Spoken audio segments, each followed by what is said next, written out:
Matapos itong maging isang ganap na world champion mula sa junior flyweight division hanggang sa flyweight division, ay binalak na ni Cuadro Alas ang maging 3 division world champion. Kaya naman umakyat na ito sa super flyweight division para hamunin ang pound for pound champion noon na si Roman Chocolatito Gonzalez. Ang kaso nga lang ay di inaasahan ang biglaang pagkatalo nito sa di pag-aanong kilalang boksingero noon na si Sorong Visay ng Thailand. Kaya naman minabuti na lamang ni Casimero ang lumaban para sa isang eliminator bout ng International Boxing Federation, kung saan ay nakalaban niya dito ang kababayang si Juna Sultan, at dito ay nalasap niya ang kanyang ika-4 na kabiguan.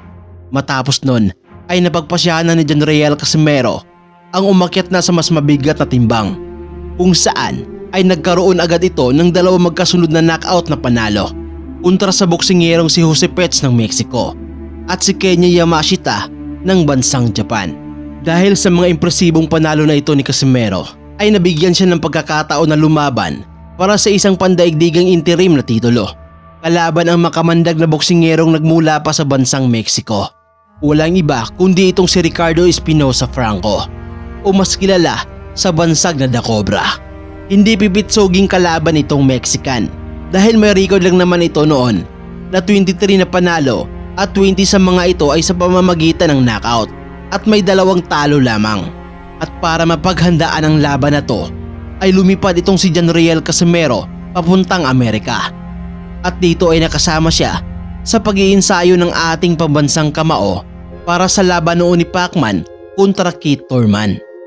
At dito na nga nagsimulang mas lumakas pa itong si Cuadro Alas dahil marami itong natutunan ng mga bagong kaalaman sa pag-iinsayo mula dito kay Pacman.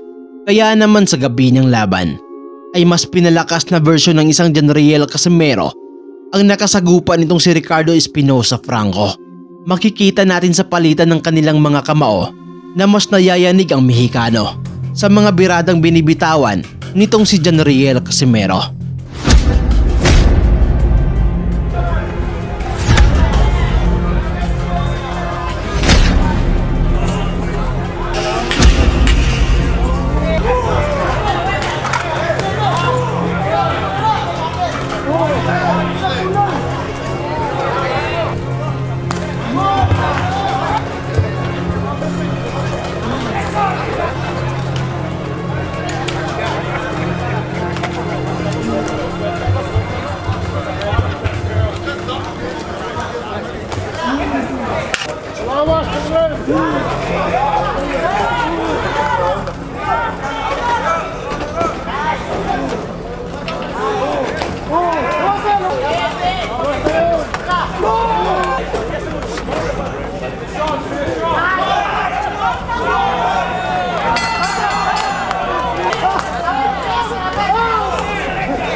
Hanggang sa pang-6 na round ay halatang nasasaktan na ang kalabang Mexican at tuluyan na itong bumagsak sa lona. Matapos tamaan ng magkakasunod na kanan mula dito sa ating kababayan.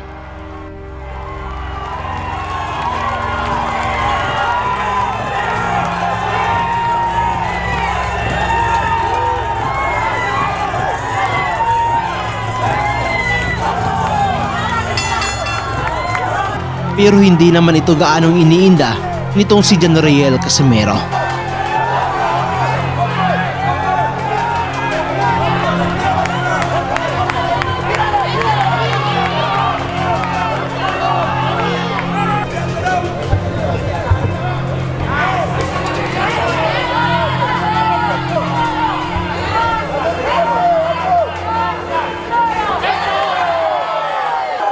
Hanggang sa pagtungtong na nga ng panghuling round ay dito na tuluyang tinapos ni Cuadro Alas ang laban nang muli nitong mapatumba ang kanyang kalabang Mexican.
So hanggang dito na lang muna ang video natin sa araw na to.